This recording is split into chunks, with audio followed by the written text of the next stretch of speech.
നമസ്കാരം. Raf talk ഫുട്ബോളിലേക്ക് എവർക്കും സ്വാഗതം. പുറം കൊണ്ട് ഗോളടിച്ച് ക്രിസ്ത്യാനോ. അത്തരത്തിൽ തമാശയാക്കുന്നുണ്ട് പലരും ആ ഗോളിനെ. പക്ഷേ അത് ഇമ്പോർട്ടൻ്റ് ആയിട്ടുള്ളൊരു ഗോൾ തന്നെയായിരുന്നു. എന്നാൽ അൽ നസറിന് ഈ കളി വിജയിക്കാൻ പറ്റിയില്ല.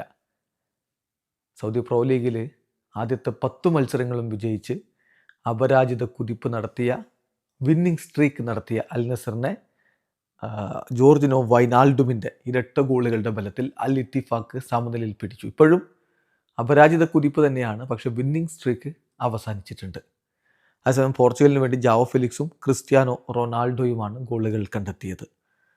മത്സരത്തിൽ അൽ ഇത്തിഫാക്കിൻ്റെ മൈതാനത്ത് Cristiano Ronaldo, Joao Felix, Wesley, Kingsley Coman എന്നിവരെയൊക്കെ മുന്നിൽ നിർത്തിക്കൊണ്ടാണ് അൽ നസർ കളിക്കാൻ ഇറങ്ങിയതെങ്കിൽ മറുഭാഗത്ത് മൂസ ഡംബലെ, അതുപോലെ ജോർജിനോ വൈനാൾഡും തുടങ്ങിയ മികച്ച താരങ്ങളെ അണിനിരത്തിക്കൊണ്ട് തന്നെയാണ് അൽ ഇത്തിഫാക്ക് ഇറങ്ങിയത്. അൽ നസറിൻ്റെ സർവാധിപത്യമായിരുന്നു. നിരവധി അവസരങ്ങൾ, നിരവധി ഷോട്ടുകൾ പോസ്റ്റിലടിച്ചും മറ്റുമൊക്കെയായിട്ട് നഷ്ടപ്പെട്ട അവസരങ്ങൾ വേറെ എല്ലാം കൂടി വന്നപ്പോൾ വിജയം അവർക്ക് നഷ്ടപ്പെട്ടു എന്ന് മാത്രം. എന്നാൽ 16-ാമത്തെ മിനിറ്റിൽ തന്നെ വൈനാൾഡുമിലൂടെ അൽ ഇത്തിഫാക്ക് ഗോളടിച്ചു. ആദ്യ പകുതി അവസാനിക്കുമ്പോൾ അവർ ഏകപക്ഷീയമായ ഒരു ഗോളിന് മുന്നിലായിരുന്നു. രണ്ടാം പകുതിയുടെ തുടക്കത്തിൽ തന്നെ ജാവോ ഫെലിക്സിലൂടെ അൽ നസർ ആ ഗോൾ മടക്കി. തുടർന്ന് 67-ാമത്തെ മിനിറ്റിലാണ് നമ്മൾ ഈ പറഞ്ഞ ഗോൾ ഇറക്കുന്നത്.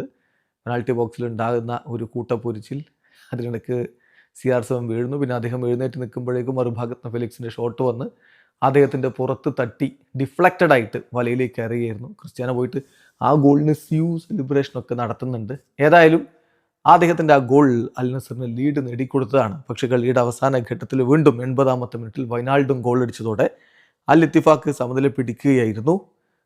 തീർച്ചയായിട്ടും അൽ ഇത്തിഫാക്കിനെ സംബന്ധിച്ചിടത്തോളം അവർക്ക് ലഭിച്ച അവസരങ്ങൾ അവർ മുതലെടുത്തു. അതാണ് ഈ റിസൾട്ട് അൽ നസറിന് അനുകൂലമാവാതെ പോയത്. സ്റ്റിൽ 11 കളികളിൽ നിന്ന് 31 പോയിന്റോടെ അൽ നസർ തന്നെയാണ് പ്രോ ലീഗിൽ 1-ാം സ്ഥാനത്ത്. എന്നാൽ അൽ ഹിലാലിൻ്റെ ഇന്നത്തെ മത്സരം അവർ വിജയിക്കുകയാണെങ്കിൽ അൽ നസറുമായിട്ടുള്ള പോയിന്റ് വ്യത്യാസം വെറും 2 ചുരുക്കാൻ അവർക്ക് കഴിയും. സോ സംഗതി ടൈറ്റായിട്ട് മാറുന്ന ഒരു ഫീലാണുള്ളത്. വീഡിയോ അവസാനിക്കുന്നു. ഫുട്ബോൾ ലോകത്തെ കൂടുതൽ വിശേഷങ്ങളുമായി റാഫ് ടോക്സ് വീണ്ടും എത്താം.